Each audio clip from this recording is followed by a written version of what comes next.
Salut zusammen, ich bin der Basti von Fucking Beautiful. Ihr seht und hört Bonjour Beat Heritage. Also ich mache schon das Leben lang Musik. Ich bin halb England, habe lange in England und Amerika Musik gemacht. Bin zurück nach Basel gekommen, zum Aufhören Musik machen. Dann habe ich Lovebox gegründet, dann sind wir riesig geworden und dann bin ich dort austreten, weil es nur noch langweilig war. Und dann Fucking Beautiful.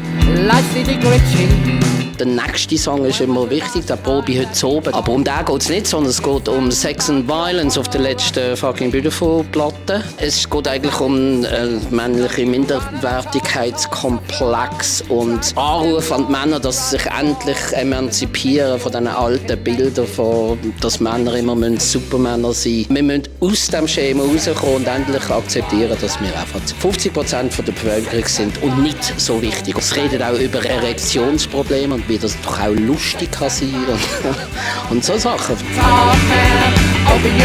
Yeah. Nein. Es sind 4 Wörter. Er hat Glück gehabt. Ja, ich finde, ich habe wahnsinnig Schwein gehabt. In allem, also weißt du, wo ich geboren bin. Sex and violence. Sex and violence, guilty silence. Sex and violence, got a top man.